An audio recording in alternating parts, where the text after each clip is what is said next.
ओबे। हाँ, ये एक ऐसा वर्ड है जो इंसान को इंसान से गुलाम बना देता है। इस एक शब्द में इतनी खामोश तबाही छुपी होती है कि समझने वाला भी डर जाता है। और आज मैं इसी तबाही के बारे में बात करने वाला हूँ।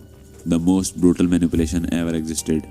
ये कोई 5 ways to avoid manipulation type का किंडरगार्टन लेक्चर नहीं होने वाला। ये एक रॉ बातचीत है, एक अंडरग्राउंड ट्रुथ। आज मैं आपसे सीधे बात करूंगा, बिना फिल्टर के, बिना किसी शुगर कोट के। क्योंकि अगर तुम अवेयर नहीं हुए तो तुम्हारा माइंड किसी और की प्रॉपर्टी बन जाएगा बिना तुम्हें पता चले।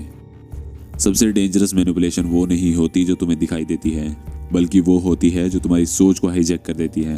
मैनिपुलेटर्स तुम्हारी वीकनेस नहीं ढूंढते, वो तुम्हारी आइडेंटिटी ढूंढते हैं। तुम्हारी इनसिक्योरिटीज, तुम्हारी वैलिडेशन का हंगर, तुम्हारी लोनलीनेस का फियर। और जैसे ही उन्हें ये मिल जाता है, गेम खत्म। फिर उनकी मर्जी तुम्हारा डिसीजन बन जाता है, उनका मूड तुम्हारा रिएक्शन। और सबसे डेंजरस बात, तुम्हें लगता है कि तुम कंट्रोल में हो। वो तुम्हारी आदतों को कंट्रोल करते हैं, आदतें पर्सनैलिटी को, और पर्सनैलिटी पूरी लाइफ को। इसका मतलब सिंपल है, अगर आदतें कंट्रोल हो गई तो तुम भी हो गए। और ये लॉजिक से नहीं जीतते, इमोशन से जीतते हैं। तुम्हारा गिल्ट, तुम्हारी काइंडनेस, तुम्हारी होप, सब वेपन बन जाता है। सबसे ब्रूटल टेक्निक, सेल्फ रिस्पेक्ट तोड़ना। धीरे धीरे, सीधा अटैक नहीं होता, बस छोटे छोटे डाउट्स। तुम ओवर थिंक कर रहे हो, मैं तुम्हारी हेल्प ही तो कर रहा हूँ, तुम गलत हो। और धीरे धीरे तुम अपने आप पे शक करने लगते हो। जब ये हो गया, कंट्रोल कंप्लीट। और उनका सबसे बड़ा वेपन, कंफ्यूजन। क्लैरिटी नहीं देंगे, कंफ्यूज करेंगे। क्योंकि कंफ्यूज्ड माइंड सबमिसिव होता है। तुम आंसर्स ढूंढोगे और वो तुम्हें वही आंसर देंगे जो उनके काम का है। और बिना रियलाइज किए तुम डिपेंडेंट बन जाओगे। इसीलिए मैं ये वीडियो बना रहा हूँ, क्योंकि आज मैनिपुलेशन रेयर नहीं है, नॉर्मल है। Social media, fake motivation, toxic relationships, even तुम्हारा फ्रेंड सर्कल।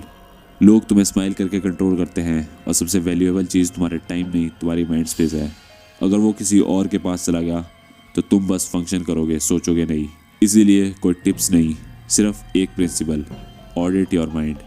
जब कोई भी इन्फ्लुएंस करे, बस 4 सवाल पूछो खुद से।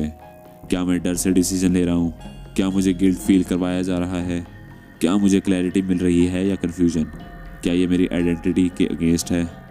अगर इनमें से एक भी हाँ आया तो समझ जाओ, रिमोट तुम्हारे हाथ में नहीं है।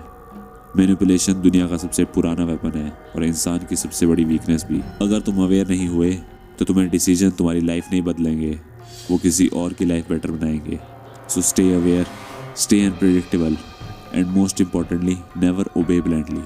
Because the moment you obey without thinking, you stop existing and start functioning. मिलते हैं अगली वीडियो में।